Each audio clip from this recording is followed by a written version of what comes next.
누구나 한 번쯤은 이런 생각을 해본 적이 있을 것입니다. 만약 내게 남은 시간이 단 한 달뿐이라면 나는 무엇을 가장 먼저 할까? 누구를 만나고 싶을까? 어떤 말을 꼭 전하고 싶을까? 평소에는 너무 멀게만 느껴졌던 이 질문이 어느 날 갑자기 현실이 되는 순간이 찾아올 수 있습니다.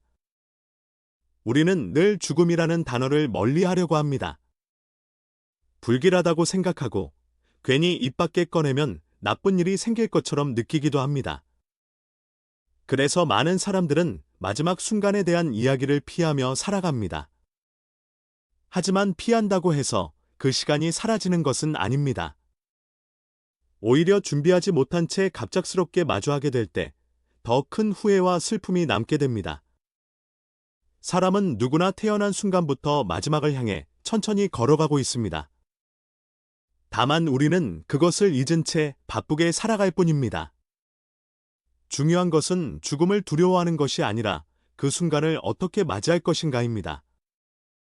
마지막까지 평온하게 사랑하는 사람들과 함께 의미 있는 시간을 보내는 것, 그것이야말로 가장 중요한 준비일지도 모릅니다. 많은 사람들은 사랑하는 가족이 갑자기 변하기 시작할 때 단순히 나이가 들어서 그렇다고 생각합니다. 입맛이 없어지고, 잠이 많아지고, 평소와 다른 행동을 보여도 시간이 지나면 괜찮아질 거라고 믿습니다. 하지만 때로는 그것이 몸이 보내는 마지막 신호일 수 있습니다. 몸은 마지막 순간이 가까워질수록 아주 조용하게, 그러나 분명하게 변화를 보여줍니다. 문제는 대부분의 가족들이 그 신호를 알아차리지 못한다는 것입니다. 어느 날까지만 해도 잘 드시던 분이 갑자기 밥을 거부합니다. 좋아하던 김치찌개 냄새에도 고개를 돌리고 물 한 모금조차 힘들어합니다. 가족들은 걱정합니다. 왜 이렇게 갑자기 못 드시는 걸까? 어디가 더 아프신 걸까? 병원에 가야 하나? 어떻게든 한 숟가락이라도 더 드시게 하려고 애를 씁니다. 하지만 이 시기의 식욕 감소는 단순한 소화 문제가 아닐 수 있습니다. 몸이 스스로 마지막 준비를 시작하고 있다는 신호일 수 있습니다. 우리 몸은 마지막 순간이 가까워질수록 더 이상 많은 에너지를 필요로 하지 않게 됩니다. 마치 겨울잠을 준비하는 동물처럼 몸은 천천히 모든 기능을 줄여나갑니다. 소화기관도 느려지고 위의 기능도 약해집니다. 음식을 먹는 것 자체가 불편하고 부담스럽게 느껴집니다. 그래서 자연스럽게 식사를 거부하게 됩니다. 이것은 비정상이 아니라 매우 자연스러운 과정입니다. 하지만 가족의 마음은 그렇지 않습니다. 사랑하는 사람이 먹지 못하는 모습을 보는 것은 너무나 괴로운 일입니다.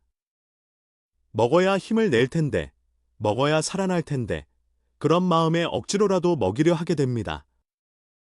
숟가락으로 조금씩 떠먹이고, 영양제를 찾고, 수액을 맞아야 하는 건 아닌지 걱정합니다. 그러나 이 시기에는 억지로 먹이는 것이 오히려 더 큰 부담이 될 수 있습니다. 정말 중요한 것은 양이 아닙니다. 한 숟가락이면 충분합니다. 좋아하던 음식의 맛을 잠시 느끼는 것만으로도 충분합니다. 억지로 삼키게 하는 것이 아니라 그 사람이 편안하게 받아들일 수 있도록 도와주는 것이 중요합니다. 먹지 못한다고 해서 실망하거나 속상한 표정을 짓지 말아야 합니다. 오히려 괜찮다고, 천천히 해도 된다고, 곁에 있겠다고 말해주는 것이 더 큰 위로가 됩니다. 그리고 무엇보다 중요한 것은 수분입니다. 많은 음식을 먹지 못하더라도 입이 마르지 않도록 도와주는 것이 필요합니다. 물을 조금씩 마실 수 있게 해주고, 삼키기 힘들다면 물에 적신 거즈로 입술을 촉촉하게 해주는 것만으로도 큰 도움이 됩니다. 입안이 마르면 불편함이 훨씬 커지기 때문입니다. 작은 배려 하나가 마지막 시간을 훨씬 편안하게 만들어 줄 수 있습니다. 또 하나의 큰 변화는 잠이 많아지는 것입니다. 평생 부지런하게 새벽 일찍 일어나던 사람이 하루 종일 잠만 자게 됩니다. 아침에도, 점심에도, 저녁에도 계속 잠들어 있습니다. 깨어도 잠시 눈만 뜰 뿐 다시 깊은 잠에 빠집니다. 가족들은 불안해집니다. 왜 이렇게 계속 주무시기만 할까? 어디가 더 나빠진 걸까? 혹시 의식을 잃어가는 걸까? 하지만 이건 역시 자연스러운 과정입니다. 몸의 기능이 천천히 멈춰가면서 의식도 함께 조용히 내려앉는 것입니다. 뇌로 가는 산소와 영양 공급이 줄어들고 몸은 깨어 있는 것보다 쉬는 것을 선택하게 됩니다. 깨어 있으려면 많은 에너지가 필요하지만 이제 몸은 그 에너지를 아껴야 합니다. 그래서 더 오래, 더 깊게 잠들게 됩니다. 이때 가장 중요한 것은 억지로 깨우지 않는 것입니다. 가족들은 혹시라도 더 오래 이야기하고 싶은 마음에 자꾸 깨우려고 합니다. 이름을 크게 부르고 어깨를 흔들고 눈을 떠보라고 말합니다. 하지만 그 사람에게는 그 잠이 가장 필요한 휴식일 수 있습니다. 억지로 깨우는 것은 오히려 더 큰 피로를 줄 수 있습니다. 비록 눈을 감고 있어도 들을 수는 있습니다. 많은 경우 청각은 마지막까지 남아 있다고 합니다. 그래서 잠들어 있는 것처럼 보여도 손을 잡아주고 사랑한다고 말해주고 감사했다고 전하는 것이 중요합니다. 걱정하지 마세요. 우리는 잘 지낼게요. 정말 사랑합니다. 곁에 있어서 감사합니다. 이런 말들은 생각보다 훨씬 깊이 전해질 수 있습니다. 마지막 순간에 필요한 것은 거창한 치료가 아니라 따뜻한 손길입니다. 비싼 약보다 더 중요한 것은 곁에 있어주는 사람의 존재입니다. 누군가는 마지막 순간에 가장 듣고 싶은 말이 사랑해요 였다고 말합니다. 누군가는 걱정하지 말고 편히 쉬세요 라는 한마디에 눈물을 흘립니다. 우리는 종종 너무 늦게 깨닫습니다. 결국 가장 중요한 것은 사랑이었다는 것을 말입니다. 시간이 흐를수록 몸은 더욱 분명한 변화를 보여주기 시작합니다. 그중 많은 가족들이 가장 먼저 놀라는 것은 손과 발의 온도입니다. 평소에는 늘 따뜻하던 손이 어느 날 갑자기 얼음처럼 차가워집니다. 손을 잡는 순간 깜짝 놀라게 됩니다. 왜 이렇게 차가우세요? 하고 묻게 되지만 정작 그분은 조용히 미소만 짓기도 합니다. 발끝도 점점 차가워지고 손톱 주변이나 입술색도 평소보다 창백하거나 푸르게 보이기 시작합니다. 이 변화는 몸이 마지막까지 가장 중요한 장기들을 보호하고 있다는 뜻입니다. 심장의 힘이 약해지면서 혈액을 온몸 구석구석까지 충분히 보내기 어려워집니다. 그래서 몸은 뇌와 심장, 폐처럼 생명을 유지하는 데 꼭 필요한 곳에 먼저 혈액을 보내게 됩니다. 그 결과 손과 발처럼 말단 부위는 자연스럽게 차가워집니다. 이것은 매우 자연스러운 과정이며 무언가를 잘못해서 생기는 일이 아닙니다. 가족들은 이 모습을 보면 너무 마음이 아픕니다. 어떻게든 따뜻하게 해드리고 싶어서 전기장판을 켜고 뜨거운 물주머니를 가져오고 핫팩을 손에 쥐어드리려고 합니다. 하지만 이 시기에는 오히려 그런 행동이 위험할 수 있습니다. 감각이 많이 둔해져 있기 때문에 뜨거운 열을 제대로 느끼지 못하고 심한 화상을 입을 수도 있기 때문입니다. 가장 좋은 방법은 부드럽고 안전한 따뜻함입니다. 포근한 이불을 덮어드리고 양말을 신겨드리고 손을 조심스럽게 잡아주는 것이 훨씬 좋습니다. 아주 부드럽게 손과 발을 마사지해주는 것도 도움이 됩니다. 너무 세게 문지르거나 강하게 주무르는 것은 피해야 합니다. 피부도 많이 약해져 있기 때문에 작은 자극에도 쉽게 상처가 날 수 있습니다. 결국 중요한 것은 체온 자체보다 혼자가 아니다 라는 따뜻한 마음입니다. 또 다른 변화는 호흡입니다. 가족들이 가장 불안해하는 순간이기도 합니다. 갑자기 숨이 빨라졌다가 몇 초 동안 완전히 멈춘 것처럼 보이기도 합니다. 어떤 순간에는 아주 얕고 조용하게 숨을 쉬다가 또 어떤 순간에는 깊고 거칠게 숨을 몰아쉽니다. 숨이 멈춘 것처럼 보여 가족들이 놀라 이름을 부르고 가슴을 확인하는 일도 많습니다. 이런 호흡의 변화는 몸이 마지막 단계에 들어섰다는 신호일 수 있습니다. 호흡을 조절하는 근육의 힘이 약해지고 뇌의 호흡 조절 기능도 점점 불안정해지기 때문입니다. 평소처럼 일정하고 규칙적인 호흡을 유지하기 어려워지는 것입니다. 빠르게 쉬었다가 멈추고 다시 천천히 이어지는 패턴이 반복되기도 합니다. 이것은 보기에는 무척 불안해 보이지만 대부분 자연스러운 과정입니다. 이럴 때 가장 중요한 것은 가족이 먼저 침착해지는 것입니다. 당황해서 흔들거나 억지로 깨우려 하지 않아야 합니다. 상반신을 약간 세워주면 숨쉬기가 훨씬 편해질 수 있습니다. 베개를 하나 더 받쳐드리거나 침대 머리 부분을 조금 올려주는 것만으로도 도움이 됩니다. 방 안의 공기를 너무 답답하지 않게 유지하고 창문을 살짝 열어 신선한 공기가 들어오게 하는 것도 좋습니다. 공기가 너무 건조하면 더 힘들 수 있으니 적절한 습도도 중요합니다. 무엇보다 중요한 것은 숨이 이상하다는 이유만으로 무조건 공포에 빠지지 않는 것입니다. 그분은 생각보다 훨씬 평온할 수 있습니다. 오히려 가족이 불안해하는 모습을 보며 더 불편함을 느낄 수도 있습니다. 조용히 손을 잡고 곁에 있어주는 것이 가장 큰 도움이 됩니다.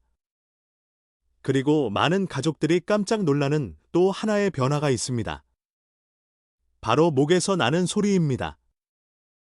숨을 쉴 때마다 목 안에서 물이 고인 듯한 소리, 가르르 혹은 그르렁거리는 소리가 들리기 시작합니다.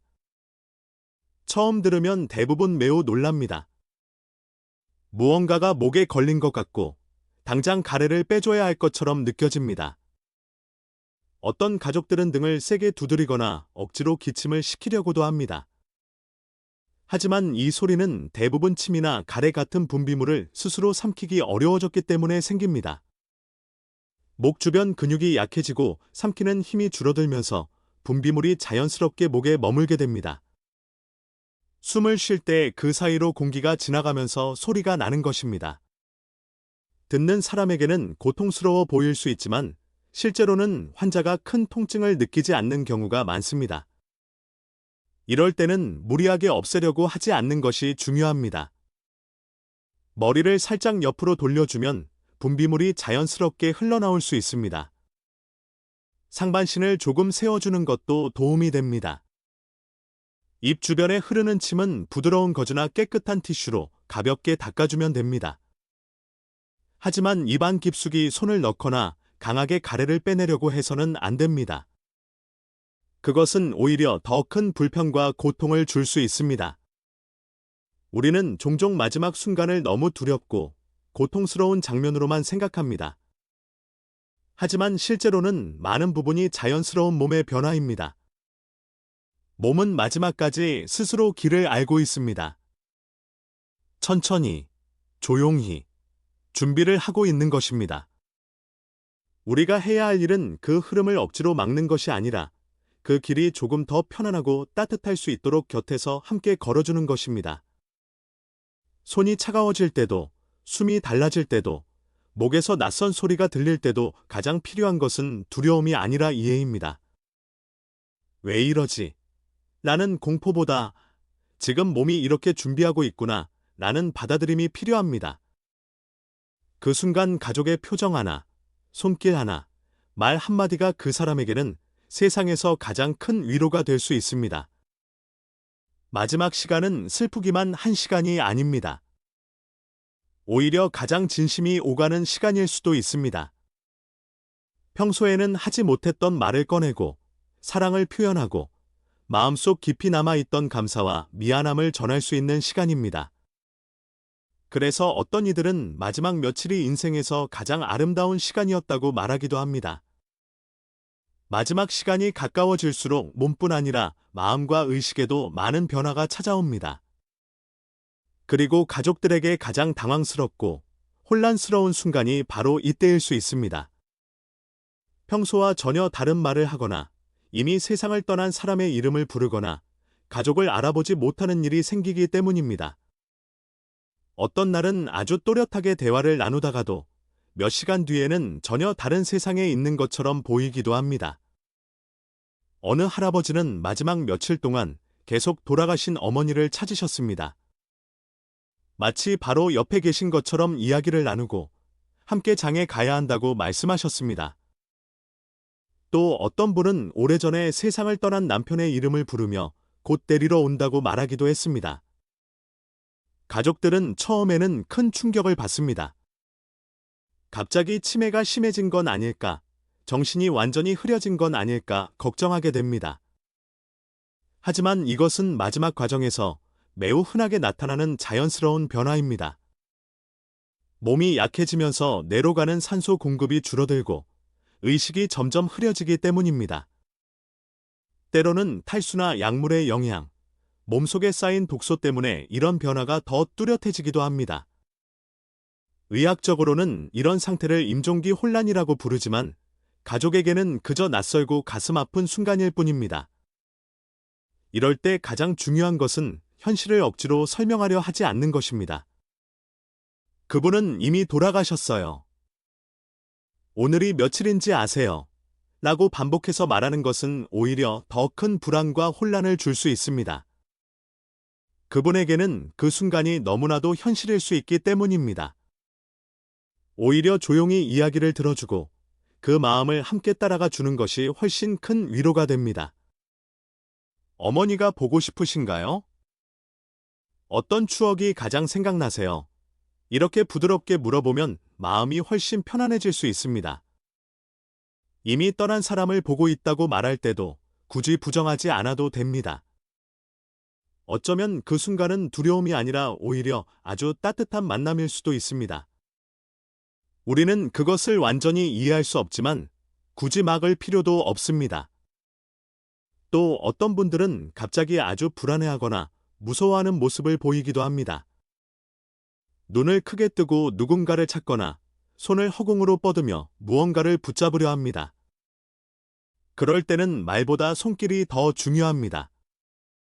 손을 꼭 잡아주고 괜찮아요. 제가 여기 있어요. 라고 조용히 말해주세요. 혼자가 아니에요. 라는 느낌이 가장 큰 안심이 됩니다. 그리고 몸의 변화 중 또 하나 중요한 것은 혈압과 맥박입니다. 평소에는 안정적이던 혈압이 갑자기 많이 떨어지고 맥박도 빨라졌다가 느려졌다가 불규칙해집니다. 가족들은 숫자를 보고 더 불안해집니다. 혈압이 너무 낮은데 괜찮은 걸까? 심장이 약해진 건 아닐까?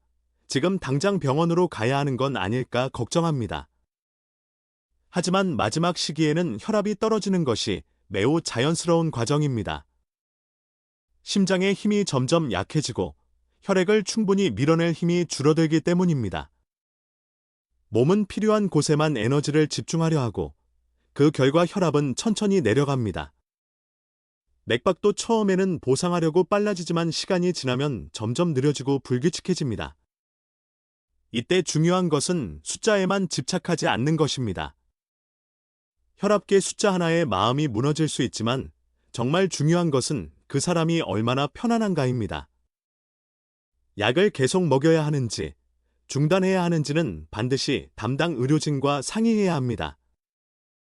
가족이 불안하다고 마음대로 판단해서는 안 됩니다. 무엇보다 갑자기 일으켜 세우거나 무리하게 움직이게 하는 것은 피해야 합니다. 몸이 이미 아주 많은 에너지를 쓰고 있기 때문입니다. 입안의 변화도 자주 나타납니다. 물을 거의 마시지 못하고 입으로 숨을 쉬게 되면서 입안이 심하게 마릅니다. 혀가 하얗게 변하고 입술이 갈라지고 입안이 바삭바삭한 느낌이 들 수 있습니다. 작은 불편처럼 보이지만 실제로는 꽤 큰 고통이 될 수 있습니다. 이럴 때는 억지로 물을 많이 마시게 하려고 하지 않아야 합니다. 삼키는 힘이 약해져 무리기도로 들어갈 위험이 있기 때문입니다. 대신 깨끗한 물에 적신 거즈나 면봉으로 입안을 자주 촉촉하게 해주는 것이 훨씬 좋습니다. 입술에는 바셀린이나 립밤을 발라 갈라지지 않게 도와주세요. 방 안의 습도도 너무 건조하지 않게 유지하는 것이 중요합니다. 작은 관리 하나가 큰 편안함이 됩니다. 그리고 정말 특별한 순간이 찾아오기도 합니다. 많은 가족들이 평생 잊지 못하는 순간, 바로 마지막 각성의 순간입니다. 며칠 동안 거의 의식이 없던 사람이 갑자기 눈을 뜨고 또렷하게 가족을 알아봅니다. 이름을 부르고 마지막 인사를 하고 사랑한다는 말을 남깁니다. 가족들은 놀라고 기뻐합니다. 혹시 다시 좋아지는 걸까? 기적처럼 회복되는 걸까 기대하게 됩니다. 하지만 대부분 이것은 회복이 아니라 마지막 인사를 위한 시간입니다. 몸이 남아있는 마지막 에너지를 잠시 모아 가장 중요한 말을 전하는 순간입니다. 마치 꺼지기 직전에 촛불이 마지막으로 가장 밝게 타오르는 것과 같습니다. 너무 짧지만 너무 소중한 시간입니다. 이 순간이 온다면 꼭 마음을 전해야 합니다. 사랑한다고 말하세요. 고마웠다고 말하세요. 미안했다고, 용서해 달라고, 그리고 걱정하지 말라고 전하세요. 우리는 잘 지낼게요. 편히 쉬세요. 이 한마디가 그 사람에게는 세상에서 가장 큰 평안이 될 수 있습니다. 많은 사람들이 마지막 순간에 가장 걱정하는 것은 자신의 죽음이 아니라 남겨질 가족입니다. 내가 떠난 뒤 이 사람들이 괜찮을까? 혼자 잘 살아갈 수 있을까? 너무 슬퍼하지는 않을까? 그것이 가장 큰 걱정입니다. 그래서 가족이 해야 할 가장 중요한 말은 바로 이것입니다. 걱정하지 마세요. 우리는 괜찮을 거예요. 그 말을 듣는 순간, 마음속에 남아있던 마지막 무거움이 조금은 내려놓아질 수 있습니다. 사랑하는 사람이 편안하게 떠날 수 있도록 돕는 것, 그것이 마지막을 함께하는 가족이 할 수 있는 가장 깊은 사랑입니다.